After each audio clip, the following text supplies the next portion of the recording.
Comentário. Vamos à primeira pergunta da jornalista Júlia do Ailip. Quem você escolhe para fazer a pergunta e quem deve fazer o comentário? Boa noite. A minha pergunta é para o candidato Celso Russomano, com o comentário do candidato José Serra. Candidato, os principais dirigentes do seu partido, PRB, são ligados à Igreja Universal.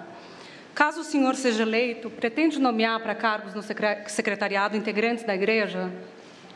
Muito obrigado, Júlia, pela pergunta. Me dá a condição de responder o que vem sendo questionado há muito tempo. Eu não estou disputando, em primeiro lugar, uma eleição para líder político, estou disputando uma eleição para prefeito da cidade de São Paulo. E aqui no Brasil não existe disputa e nem guerra religiosa. Todas as pessoas se respeitam, muçulmanos respeitam judeus, que respeitam presbiterianos, que respeitam umbandistas, candomblessistas, que respeitam evangélicos, que respeitam católicos, como eu sou. Então, a igreja não faz parte, de um governo. Nós estamos num Estado laico. Um Estado onde nós temos a liberdade de escolha religiosa, cada um tem a sua liberdade, e, nestas condições, todos têm o direito a ter uma religião. Eu acho que a gente tem que lidar assim. Com relação às pessoas que vão estar no meu governo, serão as mais competentes, as mais capacitadas, pessoas com doutorado, mestrado, pessoas que estão preparadas para ser ministro de Estado. Nós vamos ter um secretariado altamente competente, porque eu tenho tudo a perder na minha vida, o nome que eu construí ao longo desses anos todos. Portanto, eu vou ter o melhor ao meu lado para te ajudar a dizer: eu tenho orgulho de viver em São Paulo. Comentário de José Serra. Olha, eu acho que não está em questão a liberdade religiosa, não vi ninguém contestar isso, né, de ter evangélicos de diversas denominações, diversas igrejas, católicos ortodoxos, judeus, muçulmanos, candomblé, ninguém está contestando nada. A questão que apareceu, que gerou certa controvérsia, é porque o presidente do partido do Russomano, ele é bispo da Igreja Universal, licenciado, e ele escreveu um artigo culpando a Igreja Católica pelo kit gay. Escreveu no ano passado, mas é uma opinião que a pessoa tem, ela não muda de um ano para o outro. E, quando a Igreja Católica, neste ano, tomou conhecimento, o cardeal de São Paulo fez uma resposta forte, negando isso, até porque a responsabilidade pelo kit gay, que nem deu certo, era do Ministério da Educação, não da Igreja Católica. Essa é a questão que está em jogo, é a militância política por trás de candidaturas. Russomano, sua réplica. Eu queria dar um dado para o candidato José, do PRB. O fundador do PRB, José de Alencar, era um católico fervoroso. No meu partido, 80% dos membros do meu partido são católicos, 20% evangélicos, dos quais 6% seriam da Igreja Universal. Portanto, não existe um partido político comandado por uma igreja. O Estado brasileiro é laico, ou seja, cada um tem o direito de ter a sua religião e não pode ser tarjado por causa disso. Se uma pessoa tem uma opinião, essa opinião é da pessoa, não é do partido. O partido tem um dever, cuidar bem daqueles que são comandados pelos administradores que estão no exercício do mandato através desse partido. E é assim que nós vamos fazer, cuidar das pessoas e não cuidar de uma eleição que não é para líder político, é para prefeito de São Paulo. Agora é a vez do jornalista Bruno Paz Manso, do Estadão. Quem você escolhe para fazer a pergunta e quem deve fazer o comentário? Boa noite. Minha pergunta vai para o candidato José Serra, com o comentário do candidato Fernando Haddad. Candidato, segundo as pesquisas, o senhor tem uma rejeição de 38% entre o eleitorado paulistano. Em entrevista ao Estadão, o ex-presidente Fernando Henrique afirmou que a polarização entre o PSDB e o PT em São Paulo levou uma fadiga de material no cenário político paulista e que havia um pouco de cansaço do eleitorado com o PSDB na administração por tanto tempo. Candidato, o senhor acha que o eleitor pode estar cansado do senhor e da administração do PSDB em São Paulo?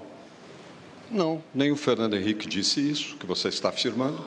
Foi uma coisa muito mais vaga, uma reflexão. eu me permitiria dizer que você não transmitiu com correção o que o Fernando Henrique disse. É estranho isso, mas é a realidade. Por outro lado, essa questão de rejeição, ela tem que se plasmar, se tomar corpo no dia da eleição. Essa que é a história, né? Como é que as pessoas votam, etc. Eu fui candidato a presidente.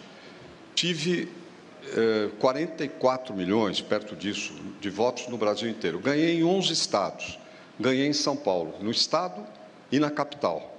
Aliás, a segunda vez que eu ganhei no estado e na capital, porque eu tinha ganho a prefeitura em 2004 e ganhei o governo do estado em 2006, tendo mais votos na capital do que eu tive para prefeito. E ganhei novamente nas eleições presidenciais. É natural, tendo essa confrontação com o PT, que é o que acabou acontecendo, 2 partidos, é natural que o eleitorado mais inclinado ao PT ou à oposição ao PSDB me identifique com mais clareza. Da mesma maneira que tem aproximadamente 1/3, que tem que ver como é que faz a pergunta. Mas quando uma pergunta mais objetiva deve dar 1/3, que diz que não vota em mim, que não votaria. Em compensação, 2/3 admitem a possibilidade de votar, o que não é pouco para quem é tão conhecido. Agora, comentário de Fernando Haddad. Bem, eu penso que a cidade de São Paulo vive uma situação em que é manifesta o desejo de mudança. O paulistano deseja a mudança. Em recente pesquisa, 80% dos moradores de São Paulo que votam aqui expressaram esse desejo. Querem um outro rumo para São Paulo. Vem uma discrepância entre o que está acontecendo no Brasil e o que está acontecendo na cidade de São Paulo.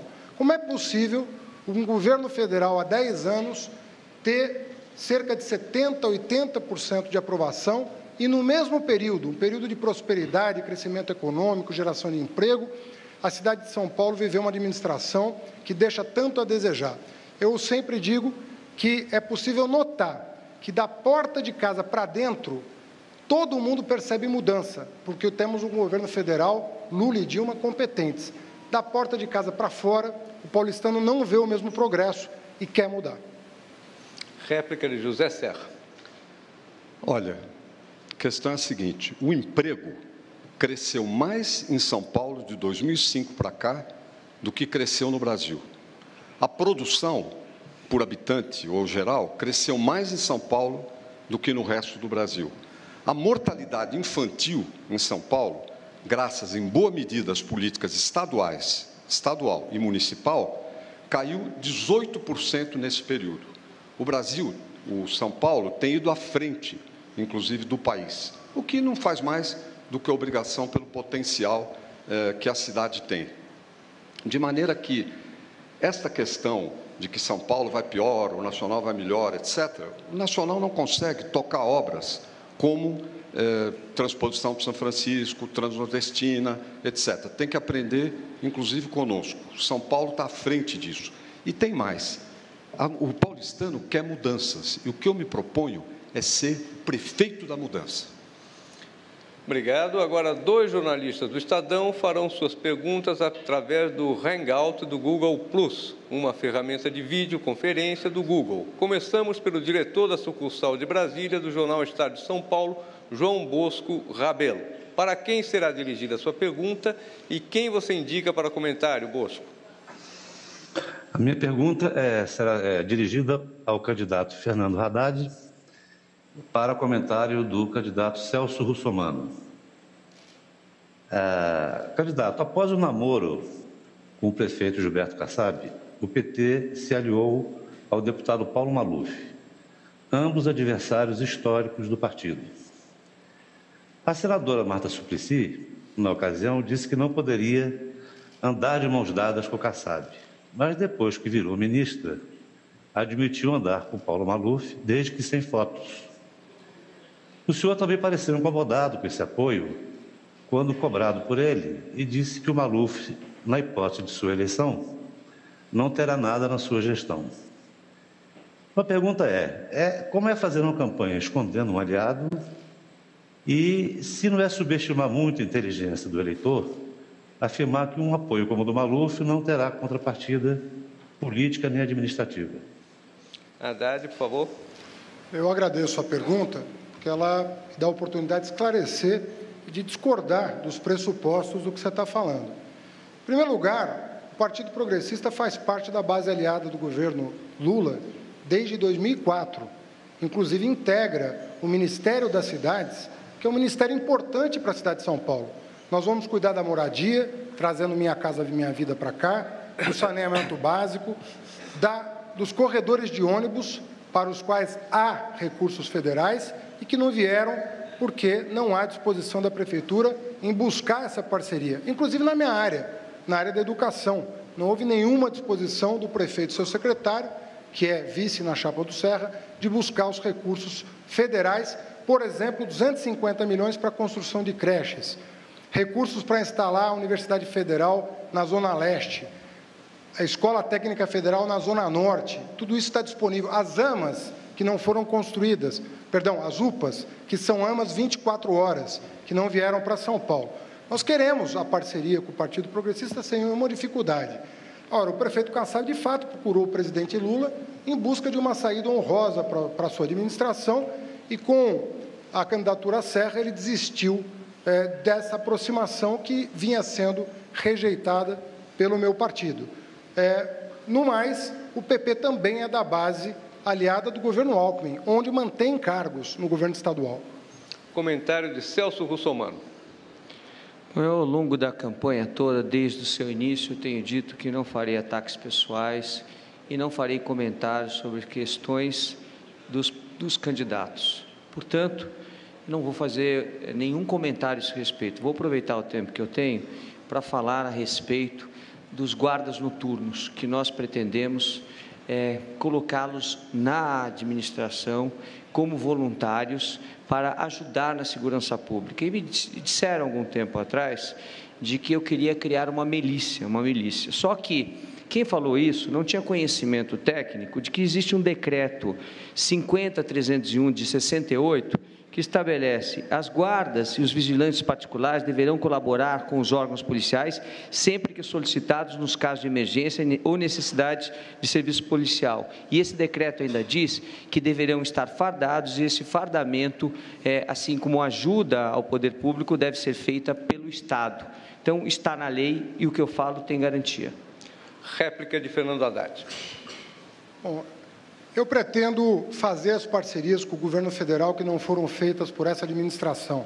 Eu entendo que nós temos uma parceria estratégica com o governo Dilma e eu sou a pessoa mais qualificada porque ajudei a construir os programas federais com foco nas cidades. A cidade de São Paulo perdeu grandes oportunidades. Eu citei algumas na área da saúde, na área da educação, mas também na área da segurança poderia citar outras tantas. Recursos federais, por exemplo, o CRAC, é possível vencer, é um programa federal, em que nós podíamos ter muito mais recursos federais aqui, como o Rio de Janeiro tem, na área da saúde, as UPAs que foram construídas no Rio de Janeiro com parceria federal. A educação de tempo integral, Gianazzi, ela é possível. O MEC financia hoje, o Ministério da Educação, 32 mil escolas públicas no país com educação de tempo integral. As nossas crianças precisam do reforço no contraturno, precisam de cultura, lazer e esporte. Nós vamos trazer mais educação para São Paulo. Obrigado. Ainda por Hangout, uma ferramenta de videoconferência do Google Plus, temos uma pergunta feita por Gustavo Chakra, que é correspondente de Nova York, do Estadão. Chakra, quem você escolhe para fazer a pergunta e quem deve fazer o comentário? Boa noite, Mário Sérgio. Minha pergunta é para o candidato Gabriel Chalita, com comentário da candidata Soninha. Candidato Chalita, aqui na disputa presidencial dos Estados Unidos, o prefeito Michael Bloomberg, de Nova York, vem sendo muito disputado pelas campanhas do Obama e do Mitt Romney. Os dois querem o apoio dele. Talvez você acabe numa situação parecida em São Paulo. Afinal, o senhor mantém boas relações com o governador Geraldo Alckmin e também boas relações com a presidente Dilma Rousseff. Em um hipotético segundo turno entre o candidato tucano José Serra e o candidato petista Fernando Haddad, qual dos dois projetos políticos o senhor apoiaria nesse segundo turno? O do Serra ou o do Haddad? Soninha. Não, desculpa, Chalita. Chalita, comentário Soninha. Olha, eu tenho muita convicção que eu vou para o segundo turno. nós temos um bom projeto para a cidade de São Paulo, nós temos um projeto que é moderno, que é ousado, é um projeto que, ao mesmo tempo, cuida da gestão da cidade, que combate a grande desigualdade da cidade de São Paulo, e é um projeto que trata de temas humanos, sensíveis, né? Janazzi falou da escola em tempo integral. Eu tenho muito orgulho de ter feito as escolas de tempo integral quando fui secretário de Educação.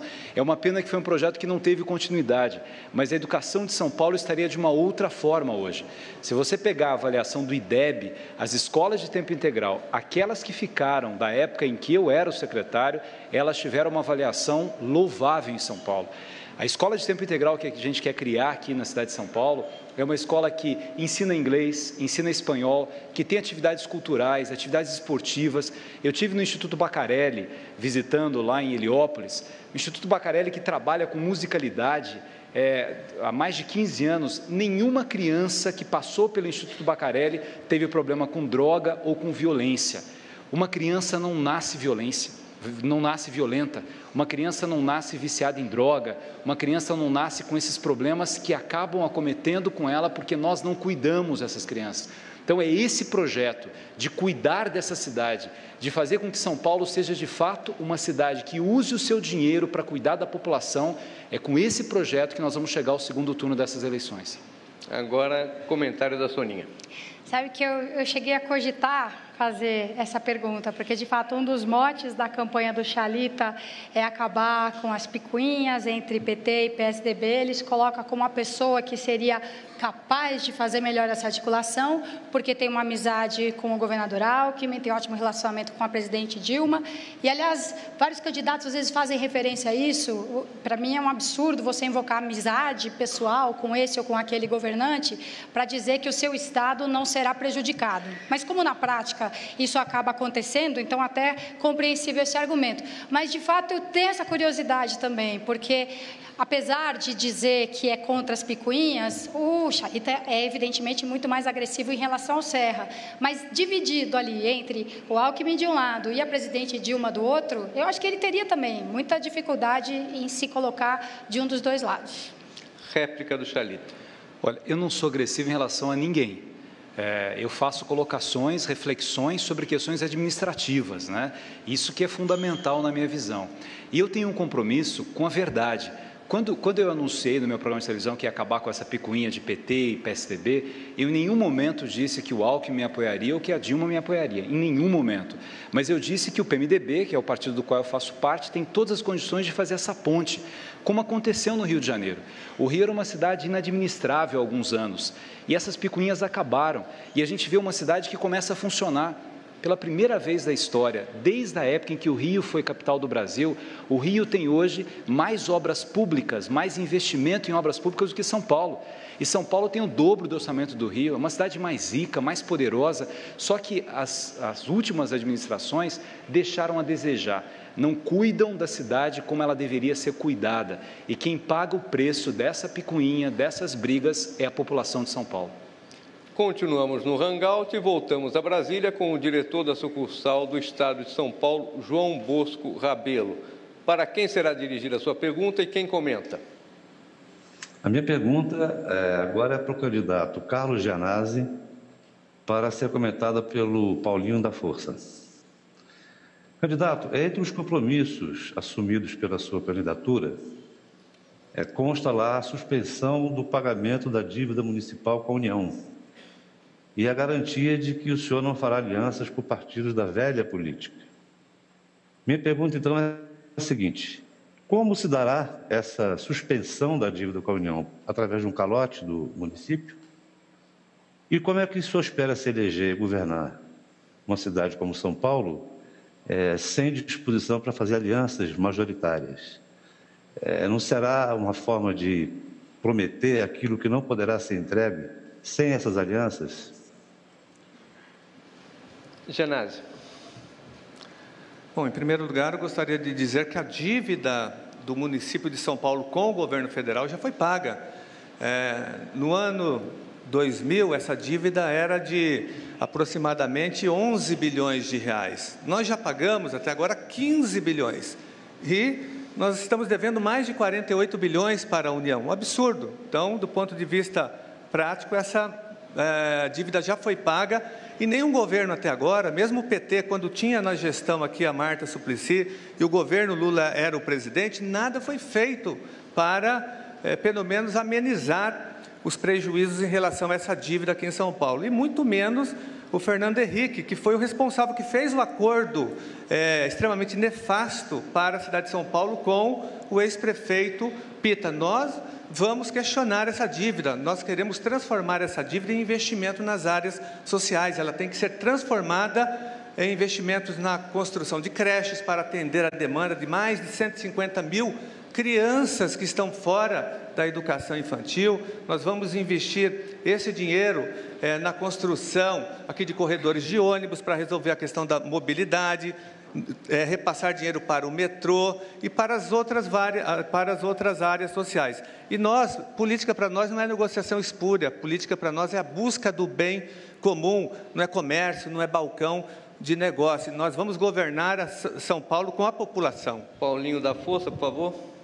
Concordo em parte com a posição do Janazzi e discordo em outras. Acho que nós realmente tínhamos uma dívida de 11 bilhões, pagamos 15 bilhões e meio e estamos devendo 49 bilhões. Por quê? Porque a correção da nossa dívida é feita por IGPDI mais 9%. Com certeza é o melhor título que tem no mundo. Este ano, com certeza, a nossa dívida vai aumentar muito. A nossa proposta é de negociar essa dívida, juntar a força dos prefeitos eleitos, porque não é um problema só de São Paulo, é um problema dos estados e das prefeituras, e renegociar essa dívida com o governo federal, porque essa dívida, nessas condições, é impagável e é contra a cidade de São Paulo. E é lógico, usar esses recursos para investir em saúde, em educação, em transporte, enfim, para melhorar a vida dos paulistanos. Réplica de Carlos Janazzi. Olha, nós do PSOL defendemos aliança com a população, com os movimentos sociais organizados, com a sociedade civil. Nós vamos inverter essa lógica, que, na verdade, se tornou uma lógica da exclusão, uma lógica da violência aqui na cidade de São Paulo, que entrega, por exemplo, subprefeituras para coronéis e para aliados da base governista. Por isso que nós, do PSOL, defendemos a eleição direta para os subprefeitos. Cada subprefeito tem que ser eleito pela própria população. Nós defendemos a constituição dos conselhos de representantes em todas as subprefeituras, os conselhos gestores em todas as secretarias, para que a população participe. Quanto mais participação social, quanto mais participação popular, quanto mais transparência, menos corrupção, inclusive no parlamento municipal. E nós vamos ter condições de combater as máfias que estão instaladas na Prefeitura de São Paulo. Essa é a nossa lógica do entendimento político. Agora, a última pergunta pelo Hangout do Google Plus. Voltamos a Nova York com o correspondente do Estadão, Gustavo Chakra. Quem você escolhe para fazer a pergunta e quem deve fazer o comentário? Mário Sérgio, dessa vez eu escolho a candidata Soninha para responder e o comentário vai ser do candidato Evi Fidelis. Candidata Soninha, Nova York era uma das cidades mais violentas do mundo nos anos 70 e 80, era muito perigoso andar nas ruas aqui. Mas nos anos 90 melhorou, a situação ficou muito melhor e hoje, em 2012, é uma das grandes metrópoles americanas mais seguras, segundo algumas estatísticas, a mais segura que Washington, mais segura que Boston, mais segura que Detroit. Mas isso se deveu a uma política chamada de tolerância zero, do ex-prefeito Giuliani, e que o prefeito Michael Bloomberg prosseguiu por algum tempo. Muitos críticos dizem que ele violou muitos direitos humanos, o Giuliani, e que o resultado talvez possa ter sido positivo, mas os meios foram complicados. A senhora concorda que os meios para conseguir transformar Nova York numa cidade muito segura, onde dá para caminhar à noite pelo Central Park, pela Broadway, sem temer ser assaltado, justificam os meios? Isso é, essas acusações de que alguns direitos civis e liberdades individuais teriam sido feridas? Ou não? A senhora acha que justificam os meios? Olha, certamente algumas liberdades individuais e direitos foram feridos, ainda que não fosse essa a intenção do Giuliani, porque a ideia de tolerância zero pode ser dirigida a algumas coisas e não a outras. Então, foi sempre dado o exemplo clássico da janela quebrada. Então, acho que a gente não pode mesmo tolerar algumas coisas, quer dizer, um ambiente urbano degradado, uma pilha de entulho na esquina, relações entre as pessoas, relações violentas, descuidadas. Tem lugares da periferia em que, além das ocorrências de crimes com arma de fogo, por assalto, por ação desastrada ou violenta da polícia, você ainda tem as brigas entre casais, motivadas pelo abuso de álcool, por exemplo, que não é raro. Você tem casos de atropelamentos, vários, em ruas mal sinalizadas, com comportamento absolutamente irresponsável. Então, para algumas coisas, a gente tem que ter mesmo tolerância zero. Para álcool e direção, não podemos admitir, por mais desagradável que seja, parar numa blitz e ficar a rua um pouco mais congestionada. Então, precisa definir muito claramente o que é exatamente que nós não toleraremos, e também não foi só isso, né? A ação do Giuliani não foi só tolerância zero, simplesmente isso nós não admitimos de jeito nenhum. É a mesma coisa em São Paulo. A gente tem que promover muitas outras ações de promoção da segurança pública, de manutenção do espaço urbano, que essas sim podem criar uma outra cultura e reduzir a violência. Levi Fidelis, seu comentário. São Paulo clama por justiça. Já está cansada, a população como um todo, do que ocorre no seu dia a dia. Atropelamentos, tudo bem. Onde está a segurança do povo? Eu tenho certeza absoluta, Sonia, que se não tivermos a segurança nas mãos de um prefeito enérgico, que tenha realmente força constitucional, não vamos resolver essa questão paulista, não. Mesmo porque eu sei que está na Constituição Federal que a questão de segurança está dividida entre o Estado, né, e a União. Mas se o prefeito puder, e sendo ele prefeito forte, for ao Congresso exigir, quero o aparato policial em minhas mãos, São Paulo vai conseguir. O meu projeto é exatamente que todas as prefeituras de capitais tenham em suas mãos, nas mãos dos prefeitos, o aparato policial, porque o prefeito conhece muito bem as suas respectivas cidades. Comentário da Soninha. Vou aproveitar até que eu falei em violência no trânsito para fazer propaganda aqui de uma petição, não foi acidente.org, que pede que quando alguém embriagado causa uma vítima, e são milhares de vítimas que são mortas ou que passam a ter alguma deficiência, alguma incapacidade, sequela grave para o resto da vida, que essas pessoas sejam processadas por dolo eventual, quer dizer, porque elas teriam assumido a possibilidade de matar ao usar um carro sem ter condições para isso. Mas, de novo, não adianta ter a punição, que tem que ter, mais rigorosa, ou pelo menos que ela aconteça, de fato, mas tem de ter a prevenção. Enquanto a gente não tiver alternativas para que as pessoas se divirtam sem precisar encher a cara, para que elas tenham prazer, encontrem outras formas de socialização mais saudáveis, a violência vai continuar ocorrendo, e eu não quero só punir. Então, o Giuliani também criou quadras esportivas iluminadas 24 horas. Esse é o tipo de alternativa que a gente tem que oferecer. Voltamos aqui no Teatro Franco Zampari com a repórter Júlia do Ailib. Por favor, quem você escolhe para fazer a pergunta e quem deve fazer o comentário? Eu vou perguntar para o candidato Paulinho, com o comentário do candidato Gabriel Chalita. Candidato Paulinho, o partido do senhor, o PDT, controla o Ministério do Trabalho do governo federal do PT. Controla também a Secretaria do Trabalho do governo estadual do PSDB.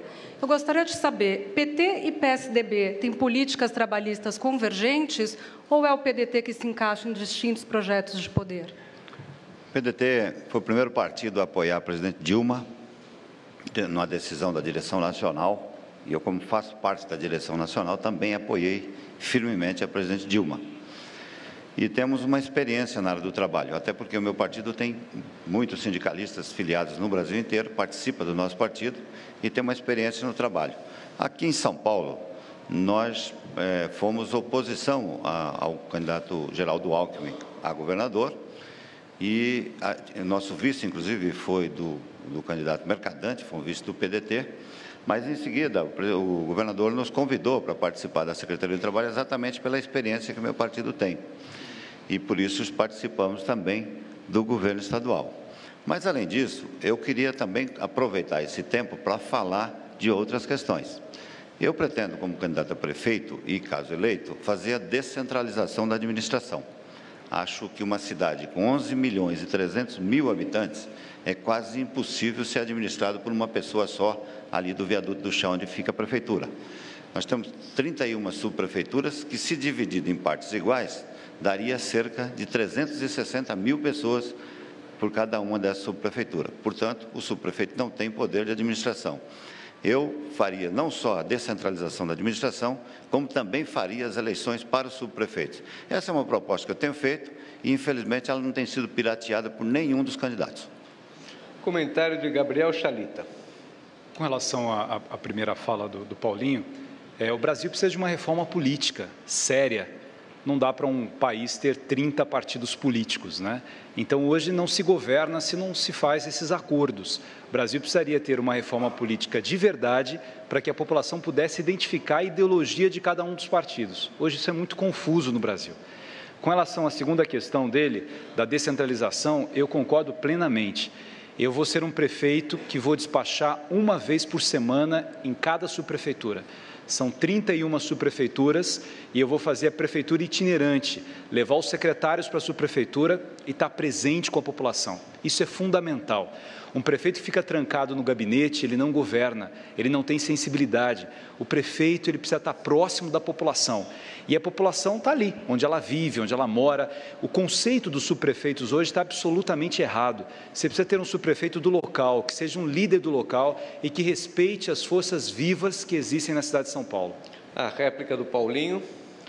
Eu quero também, como prefeito, resolver a questão do trânsito em São Paulo. São Paulo é uma cidade que, do meu ponto de vista, é injusta com as pessoas.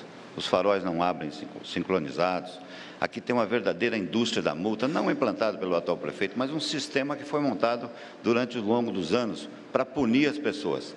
A indústria da multa em São Paulo penalizou, o ano passado, milhares de pessoas. A prefeitura arrecadou 1 bilhão e 700 milhões de reais. A cada 3 segundos, uma pessoa foi multada em São Paulo. Você pega as avenidas, que começa com 80, 60, 70, enfim, não tem uma regra. Até em Brasília já tem uma regra. As avenidas é 80 e nas ruas laterais é 60. Então, tem uma regra na cidade. Precisamos acabar com a indústria da multa em São Paulo e fazer com que as pessoas possam transitar com tranquilidade, sabendo as regras da cidade. Se é 80, tem que ser 80. Além disso, eu pretendo também acabar com a inspeção veicular. Não é possível que os carros novos tenham que fazer a inspeção veicular. A última pergunta de um jornalista do Grupo Estado é do Bruno Paes Manso. Quem você escolhe para perguntar e quem deve fazer o comentário? Minha pergunta é para o candidato Levi Fidelis, com comentário do candidato Carlos Gianazzi. Candidato, no seu programa de governo, o senhor afirma que a Prefeitura vai plantar árvores em frente de todas as casas da periferia. O senhor sabe quanto custa uma muda de árvore? Quantas mudas seriam necessárias para executar o programa? Quais espécies serão plantadas? O senhor não acha que as árvores na calçada podem dificultar a mobilidade dos cadeirantes? Muito obrigado. Não sei se você sabe a quantidade de ruas e avenidas que possui São Paulo, mas com certeza não sabe, mas eu sei. 91.300 ruas e avenidas, tá bem? Para começar, meu grande amigo, nós temos um horto florestal. E nós temos lixo demais em São Paulo, que são despejados nos aterros, são 19 mil toneladas diariamente. A metade, praticamente, é de lixo orgânico. Nós vamos ter adubo suficiente para, assim, estimular a nossa população a plantar, à frente das suas casas, uma árvore. Para isso, eu vou dar, meu caro jornalista, estímulo, inclusive, e desconto de IPTU. Veja bem, se você andar em São Paulo, que tem 50 quilômetros de raio, são quase 5 minutos de avião. Você verifica um centro muito verdejante, Ibirapuera, Jardins, e a periferia toda uma casa colada na outra, sem uma muda de árvore sequer, aliás, sem uma árvore sequer. Isso é possível sim, meu grande amigo. É possível desde que a prefeitura estimule. E você talvez não saiba, mas se você tiver uma árvore plantada em frente a uma casa, você possui, então, você terá a possibilidade que, quando vier as chuvas, elas acolherem através de suas raízes e você terá, então, muito menos enchente. É exatamente o que eu pretendo para São Paulo. fazer essa cidade verde, verdejante, muito bonita, e a Prefeitura tem essa condição de estimular a nossa querida população para fazê-lo. Comentário de Carlos Gianazzi, por favor. Nós do PSOL defendemos a construção de um plano diretor de plantio de árvores e um verdadeiro choque de verde na nossa cidade, que praticamente está sendo destruída cada vez mais pela especulação imobiliária e pelos interesses das grandes empreiteiras e construtoras. Não foi à toa que agora nós assistimos mais um incêndio aqui criminoso na cidade de São Paulo. O Ministério Público já está, inclusive, investigando, que o poderio dessa especulação é tão grande, né, que já há fortes indícios de que esses incêndios eles estão beneficiando esses setores da especulação imobiliária. E, ao mesmo tempo, nós não podemos deixar de lembrar aqui que o Hussein Aref, né, que faz parte desse esquema, acumulou um patrimônio de 50 milhões. Enfim, o ataque aqui da especulação imobiliária ao bem-estar da população, ao ar que nós respiramos e, sobretudo, ao plano diretor e à lei de zoneamento. Comentário de Levi Fidelis. O subsolo de São Paulo é altamente poluído exatamente por este motivo. Não temos os filtros das raízes das árvores. Nós estudamos isso de maneira profunda. Trouxemos, inclusive, um técnico da Alemanha, Roland Kruger, que estudou São Paulo e verificou exatamente isso. Uma cidade construída em 840 metros de altura, que é exatamente o Planalto Paulista, e que temos vales, e nesses vales, exatamente para onde vão as águas, mas vão com um volume tal de que, se não fizermos drenos, não fizermos com que os nossos lençóis freáticos tenham o apoio e o suporte do verdejante, nós vamos continuar tendo, meu querido jornalista e Gianazzi, essas enchentes de verão, porque você não tem como reter esse fluxo de água. É asfalto puro. Todo mundo concorda com isso, eu tenho certeza absoluta. São Paulo precisa voltar a ter verde como tinha antigamente. Nós vamos agora para um rápido intervalo e voltamos daqui a pouco com a quarta parte do debate entre os candidatos à Prefeitura de São Paulo.